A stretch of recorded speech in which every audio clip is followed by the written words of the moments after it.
आपके जो colleague teacher हैं, इन कुलीग टीचर्स को कितनी कितनी मिलती है? 6,000। मैम साहब थोड़ा सा इधर होइएगा क्योंकि तारीख सामने इसमें नज़र नहीं आप भाई है।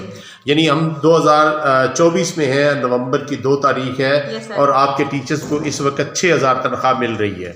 आप अपनी एजुकेशन जो है उसको इम्प्रूव करने के लिए क्या कर रही हैं? सर मैं एम फिल इस्लामिक स्टडीज़ मैं 4th सेमेस्टर में हूँ। अच्छा, आप स्टूडेंट हैं इस्लामिक स्टडी की?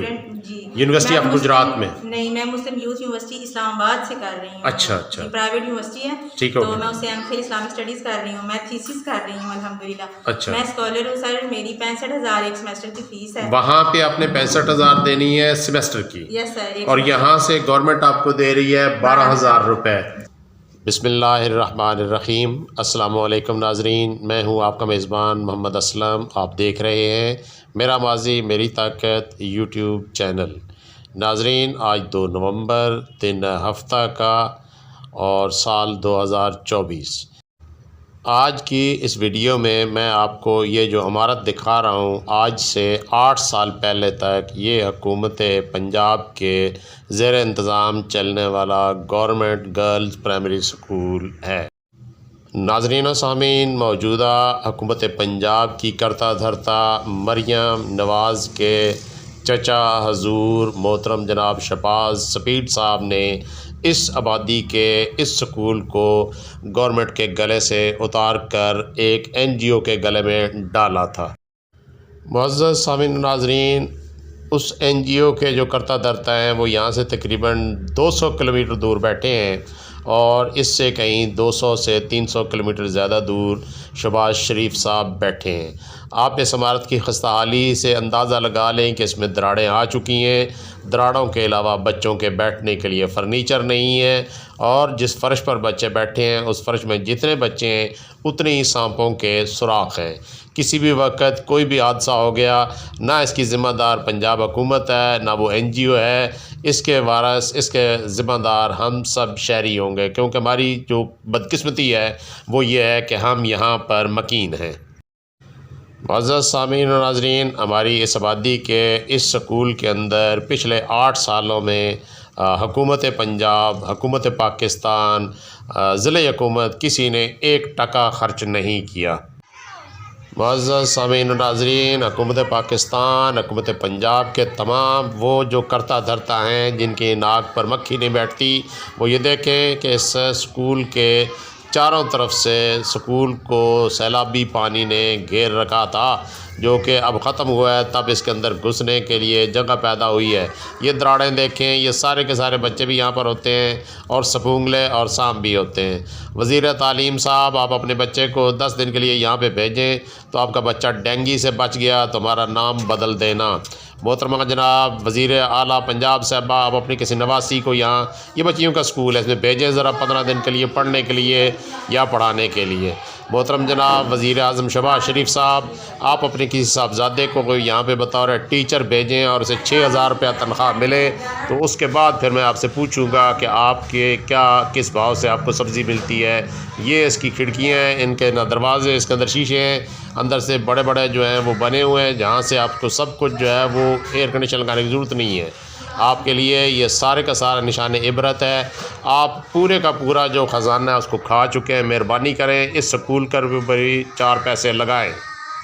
मुअज़्ज़ज़ सामीन नाज़रीन, ये तो सिर्फ़ इमारत की हद तक का रोना था जो हम रो रहे हैं। हमारी हुकूमतें नहीं सुनेंगी, UNO तो सुनेगा, अक़वाम मुत्तहिदा सुनेगा। जब ये वहाँ से जाएंगे पैसे लेने के लिए तो कम अज़ कम ये चीज़ें उनके सामने होंगी कि पैसे वो किस लिए इनको दें।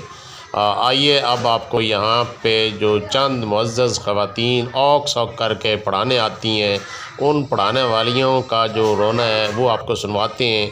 6,000 रुपया तनख्वाह मिल रही है जी यहाँ पर। अस्सलाम वालेकुम मैम साहब। जी वालेकुम सलाम। मैम साहब, मेरे नाज़रीन को आप अपना नाम बताएंगी? जी, मेरा नाम आयशा बीबी है। आयशा साहबा, आप इस स्कूल में बतौर मैं हेड टीचर हूँ यहाँ। आप यहाँ पर हेड टीचर हैं जी, 8 और साल से। पिछले कितने अरसे से आप? 8 साल से हूँ। 8 साल से। Yes sir. मैम साहबा, वैसे तो हम मर्दों में होता है कि हम अपनी सैलरी नहीं बताते। अब मेरे नाज़रीन को बताएंगे कि आप government girls primary school Tibba ये गुजरात के अंदर जो है इसमें कितनी तनख्वाह ले रही हैं यहाँ से? इधर सर मैं 8,500 ले रही थी अच्छा। ये तकरीबन 2020 तक। अच्छा, उसके बाद मेरी पे इंक्रीज़ हुई है, अब 12,000 रुपये है मेरी। यानी इस वक्त जो मौजूदा आपकी तनख्वाह है वो है जी 12,000 रुपये। 12,100 रुपया। अच्छा, 12,100 रुपया। Yes sir. तो मैंने खुद पिछले दिनों एक नोटिफिकेशन देखा है हुकूमत पंजाब का, जिसमें वज़ीर तालीम साहब फरमाते हैं कि जी हम 37,000 37,500 से कम किसी की तनख्वाह कबूल नहीं करेंगे, बर्दाश्त नहीं करेंगे। जी सर। तो क्या आपके इल्म में है कि हुकूमत पंजाब कितनी तनख्वाह दे रही है? यस सर, उन्होंने कहा है कि जो पैसिया बीमा के अंडर स्कूल हैं इनकी 37,000 रुपये होगी, नोटिफिकेशन आया हुआ है, लेकिन अभी तक मिलती नहीं है। नहीं। तो आपके जो कुलीग टीचर हैं, इन कुलीग टीचर्स को कितनी कितनी मिलती है? सर इसमें जो MA मास्टर्स वाले टीचर्स हैं उनकी 8,000 रुपये है। अच्छा। और जो इसके अलावा मतलब BA या FA है उनकी 6,000 है। मैम साहब थोड़ा सा इधर होइएगा क्योंकि तारीख सामने इसमें नज़र नहीं आ पाई है।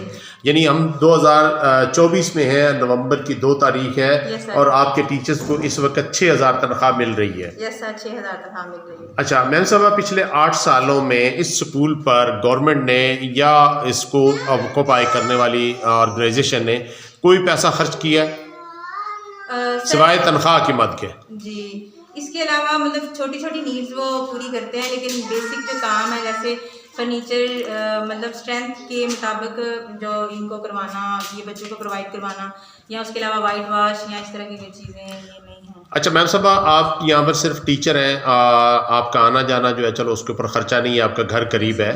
तो इसके अलावा आप अपनी एजुकेशन जो है उसको इम्प्रूव करने के लिए क्या कर रही हैं?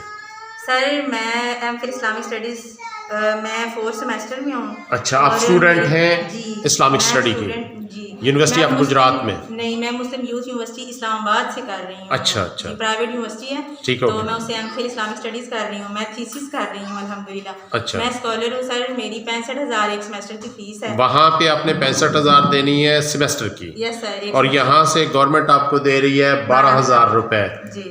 तो बाकी का अगर ये तो चलो आपके पास वसाइल हैं या आपके घर वाले आपके सपोर्ट कर रहे हैं, तो अगर कोई ऐसा स्टूडेंट हो जो इस तरफ आ रहा हो वहाँ पे पढ़ाने के लिए और ख़ुद पढ़ रहा हो, तो 12,000 या 6,000 ले के वो किस तरह मैनेज करेगा? सर मेरी 2 टीचर्स ने अपनी एजुकेशन स्किप की है, वो मास्टर्स किया हुआ है लेकिन वो आगे नहीं पढ़ रही। वो कहती हैं कि हमारा मतलब उसकी जो एक्सपेंडिचर है, एक्सपेंसेस है सारे, वो पे नहीं कर सकती वो। पंजाब की वज़ीर आला इस वक्त खातून है, आप उनको क्या पैगाम देना चाहेंगी इस पैगाम के ज़रिए? मैं उनको पैगाम देना चाहूँगी कि कम से कम हमारी फीमेल जो है इनकी पे, जो बेसिक पे है वो इतनी होनी चाहिए कि एक तो अपनी नीड्स, चलिए नीड्स एक साइड पे रह गई, कम से कम जो स्टूडेंट्स हैं वो अपनी तालीम को आगे कंटिन्यू रख सकें। बड़ी मेहरबानी, क्योंकि मेरी आगे मैंने अपने फैमिली मेम्बर से बोला है मज़ीद मैं आगे PhD करना चाहती हूँ। तो मेरे हस्बैंड, मैं मैरिड हूँ, मेरे हस्बैंड ने मुझे रोक दिया। कहते हैं कि पहले अगर तुमने स्कॉलर बन गई हो, MPhil कर रही हो, तो उसके एक्सपेंसेस सारे के सारे टोटली मैंने पे कराए हैं, तो तुम्हें इतना पढ़ने का क्या फ़ायदा? गवर्नमेंट हमें क्या कर रही है, या जहाँ तुम टीचिंग कर रही हो वहाँ तुम्हें क्या मिल रहा है कि तुम आगे मज़ीद पढ़ोगी? तो उन्होंने मेरी स्टडी आगे स्किप करवा दी है।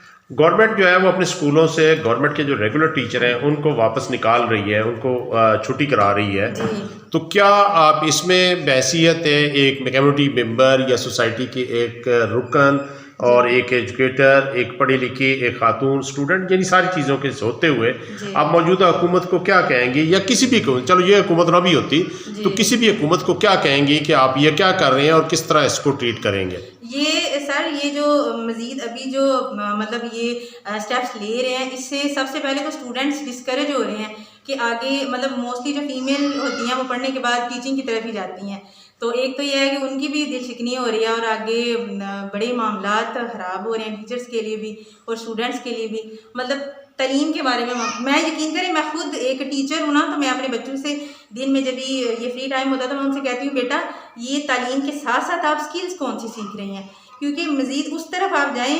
ये आप अगर सोचें कि आप पढ़ के या सिर्फ टीचर बनेंगी तो ये वाला मामला ख़त्म हो गया हुआ है। स्कूल के साथ रेलिवेंट मसाइल को आपने महकमे तक पहुँचाने के लिए या आपकी अपनी सोच के मुताबिक गवर्नमेंट तक पहुँचाने के लिए दिए गए नंबर्स पे कितनी बार रब्ता किया, तो वहाँ पे क्या जवाब मिला? सर मैंने एक वीक मुसलसल कॉल की है, जो शिकायत सेल था बाहर दिया हुआ हमारे बीमा बोर्ड के ऊपर, तो तो 3-4 दिन मैंने मुसलसल कॉल किया, कोई ना रिस्पांस नहीं आया। फिर मैंने उनके CEO ऑफिस में कॉल की है। मैंने कहा सर वो मेरी ना कॉल पिक नहीं करते, तो मैंने अपनी शिकायत दर्ज करानी है कि मेरी ना पे इंक्रीज़ नहीं करते, मैं पढ़ना चाहती हूँ आगे। तो उन्होंने कहा है कि आप दोबारा से कॉल करें, वो कॉल पिक करेंगे। मैंने कॉल किया तो वो कहते हैं कि जी ठीक है, आप उसको ना मतलब लिख के भेजें। मैंने कहा जब भी मतलब लिख के भेजने वाला मामला या ऐसे कोई मतलब करवाई भी है, मैंने उनको कंप्लेंट दर्ज करवाई है, लेकिन उसके ऊपर कोई एक्ट नहीं लिया यानी गया। अगर ये गलतफहमी दूर कर ले पब्लिक देखने वाली जो है कि सरकारी इदारों के बाहर लगे हुए बोर्ड्स पर अगर कोई कंप्लेन करता है तो उसका असर ये होता है कोई सुनी नहीं जाती। नहीं, सही, बड़ी मेहरबानी मैम साहबा, बहुत शुक्रिया। अस्सलाम वालेकुम। वाह।